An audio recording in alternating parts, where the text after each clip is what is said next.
किस किस फंक्शन में इस्तेमाल हो सकता है। अगर आपके प्रोग्राम में 4 फंक्शन है और आपने उस वेरिएबल को मेन के अंदर डिक्लेयर किया तो क्या वो बाकी फंक्शन में इस्तेमाल हो सकता है, या अगर आपने ग्लोबल ऊपर बनाया है तो क्या उसे कहाँ कहाँ इस्तेमाल हो सकता है। मतलब अगर प्रोग्राम में 4 फंक्शन है तो वेरिएबल आप किस किस फंक्शन में इस्तेमाल कर सकते हैं, that is scope of the life time. Life time का मतलब कि आप जब कोई वेरिएबल लेते हैं तो उसकी लाइफ मतलब उसके लिए जो मेमोरी एलोकेट हुआ उस मेमोरी को वो कब तक एक्सेस करेगा, मतलब यूज कब तक करेगा और कब वो मेमोरी रिलीज होगी। जैसे मान लीजिए आपने मेन के अंदर वेरिएबल है तो उसको मेमोरी एलोकेट हुई होगी, क्या वो मेमोरी दूसरे फंक्शन में भी इस्तेमाल होगी, या दूसरे फंक्शन के पास जाएंगे तो क्या वो मेमोरी रिलीज हो जाएगी या वही मेमोरी बनी रहेगी, that is life time of the variable. अब स्टोरेज क्लास को 4 कैटेगरी में डिवाइड किया गया। पहला था आपका automatic, register, static, external. Okay, यहाँ पे मैंने कुछ वर्ड्स लिखे हैं जो ये बताते हैं कि किसी वेरिएबल के आगे अगर हम इंसर्ट हो जाएं तो हम डिफाइन करेंगे उस स्टोरेज क्लास को। जैसे अगर किसी वेरिएबल के आगे ऑटो लगा है इसका मतलब वो ऑटोमेटिक वेरिएबल है, अगर किसी वेरिएबल के आगे स्टैटिक लगा है तो स्टैटिक वेरिएबल है, अगर रजिस्टर लगा है तो रजिस्टर है, एक्सटर्नल लगा है तो एक्सटर्नल वेरिएबल। ओके, चलिए एक एक वेरिएबल ये स्टोरेज क्लास को एक एक करके देखते हैं। चलिए सबसे पहले बात करते हैं ऑटोमेटिक स्टोरेज क्लास। ऑटोमेटिक जो सिंपल वेरिएबल या लोकल वेरिएबल जिसे कहा जाता है, मतलब जितने वेरिएबल लोकल हो जो फंक्शन के इनसाइड डिक्लेयर किए जाते हैं वही सारे के सारे आपके क्या होते हैं, ऑटोमेटिक वेरिएबल होते हैं। अगर आप कोई वेरिएबल लिए हैं इंट ए बराबर 5 तो ये ऑटोमेटिक वेरिएबल है, चाहे आप कीवर्ड ऑटो इस्तेमाल करें या ना करें। अगर आप ऑटो कर देते हैं तब भी ऑटोमेटिक है, विदाउट कीवर्ड ऑटो भी ये ऑटोमेटिक वेरिएबल है। अगर आप ऑटो नहीं लिखते हैं तब भी ऑटोमेटिक वेरिएबल है। ओके, अब ये जब आपने वेरिएबल है तो इसको एक मेमोरी स्पेस मिला होगा, इसके लिए एलोकेट हुआ होगा जिसके अंदर ये 5 स्टोर किया होगा। तो क्या वो मेमोरी एलोकेट मेन के अंदर होगा कि मेन के बाहर भी होगा। आपने अगर इंट ए लिखा है ए तो क्या ये ए नाम का वेरिएबल दूसरे फंक्शन में बिना फिर से डिक्लेयर किए इस्तेमाल किया जा सकता है। चलिए देख लेते हैं। अगर मान लीजिए मैंने यहाँ कहा कि मैं एक लंदन नाम का फंक्शन बना रहा हूँ जिसे मैंने यहाँ से मेन से कॉल किया है, इसका मतलब ये लंदन के पास गया होगा। वाइड क्या बता रहा है कि लंदन के पास जाएंगे और काम करने के बाद जब रिटर्न करेंगे मेन के पास तो कुछ भी वैल्यू रिटर्न नहीं होगा, that is wide, nothing return. अब मैंने क्या कहा a बराबर a+5। मैं ट्राई करने की कोशिश कर रहा हूँ कि क्या जो मैंने मेन के अंदर लिया है क्या उस वेरिएबल को यहाँ पे हम इस्तेमाल कर सकते हैं। फिर से मुझे क्या इसको इंट यहाँ लिखने की जरूरत है। अगर नहीं लिखना है तो इसका मतलब इस ए का स्कोप मेन में भी होगा और लंदन में भी होगा। लेकिन जब इस प्रोग्राम को हम कंपाइल करेंगे तो देखेंगे कि एक एरर आएगा, क्या दिखेगा, ए नाम का वेरिएबल आपने डिक्लेयर नहीं किया है। यहाँ देखिए लिखा है ए अनडिक्लेयर्ड, मतलब ए नाम का वेरिएबल आपने मेन में डिक्लेयर किया, लंदन के अंदर उसको डिक्लेयर नहीं किया। इसका मतलब ये अगर आपने मेन में डिक्लेयर किया है तो केवल इसका स्कोप मेन में है। अगर आप उसे लंदन में इस्तेमाल करना चाहते हैं तो फिर से रीडिक्लेयर करना पड़ेगा इंट।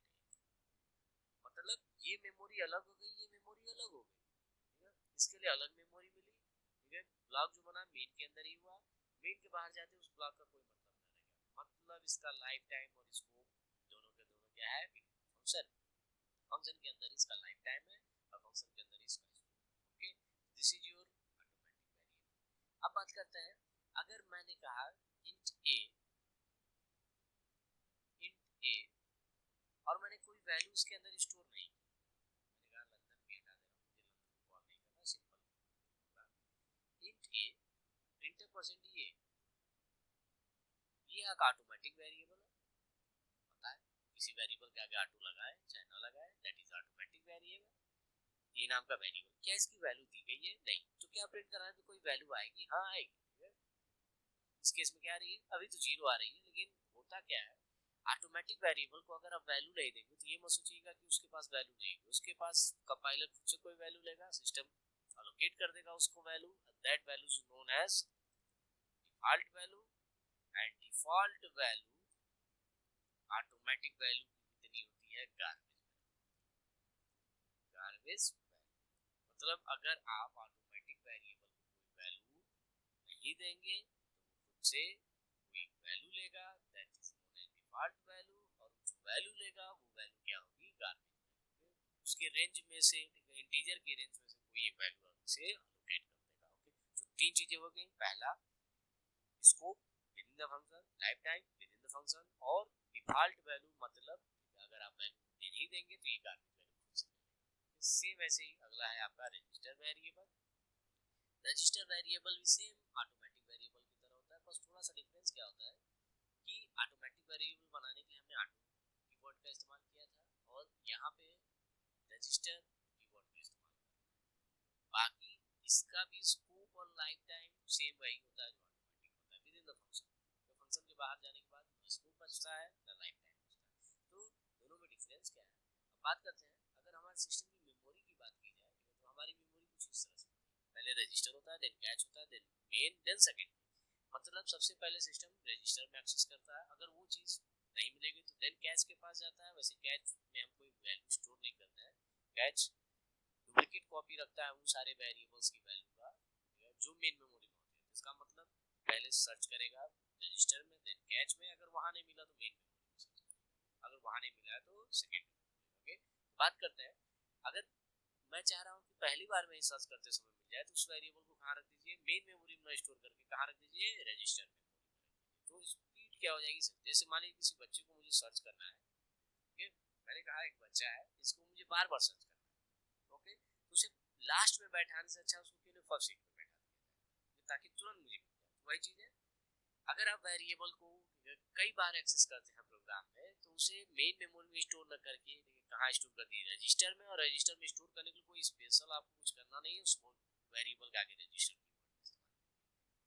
अब ये समझ जाएगा कि जो ए नाम का वेरिएबल जिसका डेटा टाइप इंट है उसका स्टोरेज मुझे कहाँ करना है, रजिस्टर के अंदर। अब किस वेरिएबल को करते हैं, जो वेरिएबल मैक्सिमम यूज हो, जैसे यहाँ पे एक लूपिंग वेरिएबल है ए, ये 1000 टाइम्स यूज हो रहा है तो इसको मैंने कहाँ स्टोर कर दिया है, ठीक है।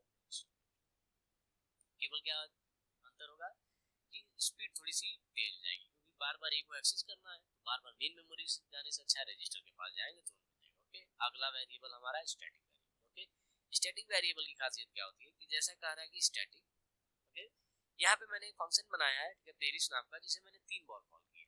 इसका मतलब ये 3 बार पेरिस के पास जाएगा। जाएगा कैसे, पहली बार पेरिस गया, काम किया, काम करने वापस, ठीक है, वापस फिर पेरिस, फिर कहाँ गया पेरिस के पास, फिर काम किया, फिर वापस, फिर तीसरी बार पेरिस, फिर गया, फिर काम किया, फिर वापस, and then stop, end of the program. तो ये चीज है, 3 बार कॉल किया जाएगा, 3 बार जाएगा, काम करने के बाद वापस जरूर लौटेगा लेकिन विदाउट रिटर्निंग एनी वैल्यू। इसलिए यहाँ पे क्या लगा दिया, वाइड पेरिस का आगे वाइड लगा दिया, मतलब वाइड बता रहा है कि ये पेरिस, ठीक है, फंक्शन कुछ भी वैल्यू रिटर्न नहीं कर रहा है मेन के पास। चलिए ये बात करते हैं, अगर मैं स्टैटिक हटा देता हूँ तो इस प्रोग्राम की फंक्शनिंग कैसे होती है उसे देख लेते हैं। ये है मेन, यहाँ से मैं पेरिस को फर्स्ट टाइम कॉल किया, इसका मतलब ये सबसे पहले पेरिस के पास गया होगा, ठीक है, पेरिस के पास लिखा होगा इंट ए या इंट आई बराबर 1। इंट आई बराबर 1 जब लिखा होगा तो इसका मतलब आई नाम का एक मेमोरी ब्लॉक बना होगा और इसके अंदर 1 स्टोर कर दिया। अब क्या लिखा है यहाँ पे, I plus plus, I plus plus increase the value by 1, मतलब इसकी वैल्यू इंक्रीज हो गई होगी और ये कितना हो गया 2, और इसको जब प्रिंट कराया होगा तो कितना आंसर आया होगा, तो प्रिंट किया, प्रिंट करने के बाद वापस लौटा मेन के पास, फिर से पेरिस को कॉल किया, अगेन पेरिस के पास गया, फिर से जब पेरिस के बाद तो फिर से ये लाइन मिला होगा इंट आई बराबर 1। अगर आपने सिंपल वेरिएबल लोकल वेरिएबल लिया तो हुआ क्या, पहली बार कॉल में इसको मेमोरी मिला, उसके अंदर 1 स्टोर किया, फिर इंक्रीज किया 2 को प्रिंट किया, जब फिर से कॉल किया तो फिर से एक अलग से फिर से एक मेमोरी बनेगा। ये नहीं कि पुरानी में वैल्यू, क्योंकि ऑटोमेटिक वेरिएबल फंक्शन से बाहर तो रिलीज हो चुका होगा, तो फिर से अगेन कॉल किया तो इसका मतलब फर्दर जब कॉल किया तो फिर से एक नई मेमोरी बनी होगी, आई, और इसकी स्टार्टिंग वैल्यू कितनी हो गई 1, और इसे फिर से इंक्रीज किया होगा 2, अगेन जब तीसरी बार कॉल किया होगा तो फिर से मेमोरी रिलीज हो चुकी होगी, जब वापस लौटा होगा तो फिर से जब कॉल किया तो फिर गया होगा, ठीक है, फिर आई नाम का एक वेरिएबल बनाया और इसकी स्टार्टिंग वैल्यू किया होगा 1 और फिर से इंक्रीज किया 2। मतलब अगर लोकल वेरिएबल या ऑटोमेटिक वेरिएबल लेके काम कर रहे थे तो हर कॉल में जैसे ये गया, पहली बार कॉल किया, काम किया, मेमोरी अलोकेट किया, वैल्यू को इंक्रीज किया, प्रिंट किया, जब वापस लौटा तो वो मेमोरी, ठीक है, रिलीज, ठीक है, फिर जब दूसरी बार कॉल किया, ठीक है, जब कॉल किया तो फिर से एक नई मेमोरी, ठीक है, अलोकेट हुई, उसकी स्टार्टिंग वैल्यू फिर से 1 हो गई, उसे फिर इंक्रीज किया 2 प्रिंट किया, जब वापस आया, ठीक है, तो फिर से मेमोरी क्या हो गई आपकी, रिलीज, मेमोरी क्या हो गई, रिलीज हो गई। रिलीज होने के बाद जब तीसरी बार आपके लिए मेमोरी फिर से एलोकेट हुआ और फिर जब वापस आया तो मेमोरी इसका मतलब 3 कॉल में 3 डिफरेंट मेमोरी मिला, हर की स्टार्टिंग वैल्यू 1 होती थी, इंक्रीमेंट करता था, उसको प्रिंट कराता था, मींस आउटपुट इज 2 2 2। लेकिन अगर यही स्टैटिक कीवर्ड से इस्तेमाल कर लिया जाए तो स्टैटिक कीवर्ड क्या बता देता है कि आपको केवल पहले कॉल में मेमोरी एलोकेट करना है और बाकी किसी कॉल में फर्दर मेमोरी एलोकेट फिर से नहीं करना है, आपको केवल पुरानी मेमोरी की वैल्यू को एक्सेस करना है। ओके, अगर आप इस प्रोग्राम में अगर यहाँ पे स्टैटिक लगा देते हैं, अगर विदा स्टैटिक के किया जाए तो आउटपुट आपको पता है क्या रहा है 2 2 2, मतलब हर बार नई मेमोरी मिल रही है और वही वैल्यू। लेकिन अगर मैं कह रहा हूँ कि अगर इसके आगे स्टैटिक कीवर्ड लगा दिया जाए तो क्या हुआ कि इन टाइम जब पहली बार कॉल करेगा तब मेमोरी एलोकेट हो गया, उसके अंदर 1 होगा, उसे इंक्रीज करेगा। लेकिन जब दूसरी बार इस फंक्शन को कॉल करेगा तो ये इस लाइन को रीड नहीं करेगा, मतलब फर्दर मेमोरी एलोकेट नहीं करेगा। वो समझ जाएगा स्टैटिक है तो देखेगा क्या पहले से मेमोरी एलोकेट हो चुकी है, अगर हो गई है तो मैं केवल उस मेमोरी को यूज करूंगा, वहां की वैल्यू को एक्सेस करूंगा और काम करूंगा, मैं फिर से फर्दर मेमोरी एलोकेट नहीं करूंगा। वही चीज है फर्स्ट कॉल में आई नाम का एक मेमोरी एलोकेट हुआ, इसे 1 हुआ, फिर इंक्रीमेंट हुआ 2, प्रिंट हो गया पहली बार में 2। जब दूसरी बार इसने कॉल किया होगा, जब ये वापस लौटा तो ये मेमोरी रिलीज नहीं करेगा। यही चीज है, इसकी लाइफ बनी रहेगी वापस आने। जैसे इस पे क्या हो रहा था, पहली बार मेमोरी बना, जब वो वापस लौटा मिल के बाद ये मेमोरी क्या हो गई, रिलीज हो गई, मतलब गायब हो गई। फिर जब दूसरी बार कहा तो नई मेमोरी। लेकिन इस केस में ऐसा नहीं है, पहली बार में जब आपने कॉल किया तो मेमोरी बन गई, जब वापस लौटा तो ये मेमोरी गायब नहीं, क्योंकि उसके आगे स्टैटिक लगा है जिसका तो फिक्स हो गया। फिर मेमोरी बार बार गायब नहीं होगा, तब तक नहीं गायब जब तक प्रोग्राम टर्मिनेट ना हो जाए, पूरा प्रोग्राम नहीं ना हो जाए। ओके, तो दूसरी कॉल में जब जाएगा तो ऑलरेडी मेमोरी रिलीज तो हुई नहीं है, इसी मेमोरी को दूसरा फंक्शन भी इस्तेमाल करेगा। ओके, आई की वैल्यू कितनी है 2, इस पे प्लस प्लस करेगा, इसका मतलब ये वैल्यू 2 + 1 कितनी हो जाएगी 3। ओके, तो इसका मतलब अगली वैल्यू जब प्रिंट कराएंगे 3, जब तीसरी बार कॉल करें जब वापस लौटेगा तो फिर से अभी रिलीज नहीं होगी क्योंकि स्टैटिक लगा होगा। तो फिर क्या करेगा, इस वैल्यू को तीसरी बार जब कॉल करेगा तो इस नई वैल्यू को इस्तेमाल करेगा, आई बराबर कितना है हमारा 3, फिर +1 करेगा तो 4, मतलब तीसरे टाइम आपका आंसर कितना आएगा। okay?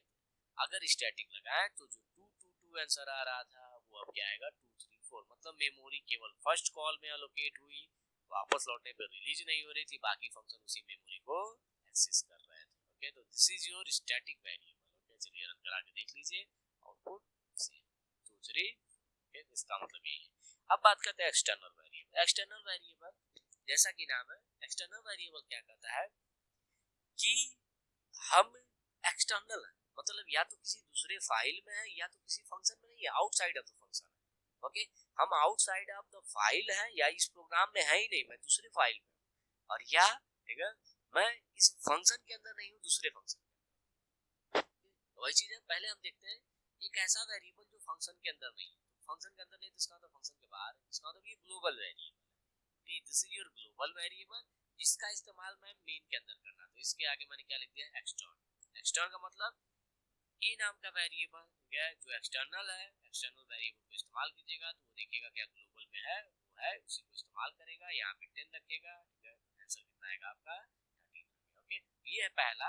अगर आपका फंक्शन के आउटसाइड होता है तो अगर आप इनसाइड इस्तेमाल करना चाहे तो ये एक चीज और है, ये जरूरी नहीं है कि आप ऊपर लिखे, ये जरूरी नहीं कि आप ऊपर लिखे, आप अगर ये चाहें तो इस लाइन को यहाँ पे भी लिख सकते थे, बट तो भी ये भी तब भी सेम है, ये एक्सटर्नल वेरिएबल हूँ मैं, ठीक है, वही वैल्यू इस्तेमाल करूंगा, दैट इज योर 13। मतलब ये वाली ये लाइन ढूंढेगा कि कहीं बाहर है, ये नाम का वेरिएबल है तो उसका वैल्यू यहाँ पे इस्तेमाल करेगा और वही चीज है। लेकिन दूसरा तरीका हो सकता है कि वो वेरिएबल कहाँ हो, दूसरी फाइल में हो, जैसे मैंने यहाँ लिखा है, यहाँ पे देखिए कहीं इंट ए नहीं लिखा गया, इंट ए बराबर कुछ वैल्यू नहीं दी गई है, मैंने लिखा है एक्सटर्न इंट ए, मतलब एक ऐसा वेरिएबल जो दूसरी फाइल में है और यहाँ बता दिया हूँ इस फाइल में, उस फाइल को अपने प्रोग्राम में इंक्लूड करिएगा। मैंने कहा है extern1.c आप चाहें तो इसका नाम भी बदल सकते हैं, कुछ भी लिख सकते हैं। जैसे मैंने कहा विवेक.सी, विवेक.सी नाम का एक फाइल है, ओके, उसके अंदर ये वेरिएबल है, ठीक है, उसके अंदर एक वेरिएबल है, उस वेरिएबल को हम यूज करेंगे यहाँ, ओके। तो इसका मतलब विवेक.सी नाम का एक फाइल होगा, उसके अंदर int a लिखा होगा, ओके। तो ये फाइल बनाते हैं विवेक.सी नाम से, मैंने लिखा int a और इसे सेव कर दे रहे हैं।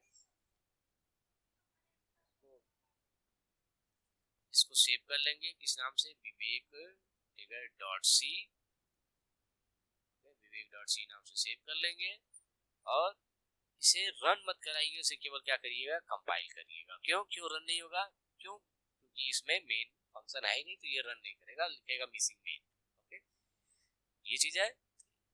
एक्सटर्नल, मैंने क्या कहा कि मैं एक एक्सटर्नल वेरिएबल का इस्तेमाल करना चाह रहा हूँ ए का, जो इस फाइल के अंदर ना हो, किसी और फाइल के अंदर। तो बताइए किस फाइल के अंदर, उस फाइल को इंक्लूड कर रहा हूँ, हैश इंक्लूड विवेक.सी, मतलब ये फाइल होनी चाहिए। तो पहले इसका मतलब एक विवेक.सी नाम का फाइल बना ले रहा हूँ, इसमें ए नाम का वेरिएबल है जिसकी स्टार्टिंग वैल्यू 5, आप कुछ भी ले लीजिए। इसे मैंने क्या कहा, विवेक.सी नाम से सेव किया, सेव करने के बाद इसे कंपाइल, केवल कंपाइल कीजिएगा, रन है। अब इस प्रोग्राम को रन करा रहा हूँ, रन कराते हैं, रन, देखिए ये बराबर कितना आ गया, 15। कैसे 15 आया, ठीक है, ए की वैल्यू कितनी है, 5, ठीक है, विवेक.सी के पास गया होगा, ए की वैल्यू एक्सेस किया होगा, यहाँ 5 रखा, ठीक है, 5 प्लस 10, ठीक है, कितना आ गया, 15, ठीक है। तो this is your external variable. तो 3-4 वेरिएबल हो गए मेनली, ऑटोमेटिक, इसका लाइफ टाइम स्कोप कहाँ होता है, within the function, okay. इसका life time scope register variable within the function, static, okay. Static की खासियत जानिए, स्टैटिक का कहता है कि स्कोप, ठीक है, विद इन द फंक्शन होगा, मतलब जहां आप वेरिएबल लेंगे वहीं इस्तेमाल करेंगे आप मेन में। जैसे मैंने यहाँ पे आई नाम का वेरिएबल पेरिस में लिया है, तो मैं इसको डायरेक्ट यहाँ पे इस्तेमाल नहीं कर सकता। लेकिन क्या ए नाम, आई नाम का जो मेमोरी ब्लॉक बना था, क्या पेरिस से बाहर निकलने के बाद वो रिलीज हो जा रहा है, नहीं, स्टैटिक है। तो याद रखिए, बाहर निकलने के बाद रिलीज नहीं होगा, वो कब रिलीज होगा, जब ये पूरा प्रोग्राम टर्मिनेट हो जाएगा, ओके। यही एग्जांपल मैंने अभी समझाया। जैसे पहली बार में यहाँ पे जब मेमोरी बन रहा है स्टैटिक में, तीनों फंक्शन एक्सेस कर रहा है, ये नहीं है कि पहली बार में एक्सेस हुआ और बाहर फिर पेरिस को कॉल किया, मेमोरी बना, बाहर आने के बाद जब वापस मेरे पास मेमोरी गायब नहीं होती है, दूसरा भी इसी इस्तेमाल करता है, तीसरा कॉल भी इसी को इस्तेमाल करता है, मतलब ये मेमोरी पूरे प्रोग्राम में बना था। इसका मतलब स्टैटिक वेरिएबल स्कोप तो आपका विद इन द फंक्शन होता है, लेकिन life time in whole program होता है। और एक्सटर्नल वेरिएबल अगर आपका ग्लोबल वेरिएबल की तरह ट्रीट कर रहा है, तो इसका मतलब इसका स्कोप और लाइफ टाइम पूरे प्रोग्राम में होता है, विद इन द फंक्शन नहीं होता है। इसको मेन भी इस्तेमाल कर सकता है, उसको इसी में एक लंदन नाम का फंक्शन होगा वो भी इस्तेमाल कर सकता है, अगर पेरिस नाम का फंक्शन होगा तो वो भी इस्तेमाल कर सकता है। अगर आपने कहीं ये वाला प्रोग्राम किया है जिसमें ए नाम का वेरिएबल किसी दूसरे फाइल में है, तो इसका मतलब ये ए नाम का वेरिएबल अब मल्टीपल फाइल्स में इस्तेमाल किया जा सकता है, मतलब in whole program and in whole scope, in whole program and life time in multiple files, मतलब कई सारी फाइलों में इस्तेमाल कर सकते हैं, okay. This is your storage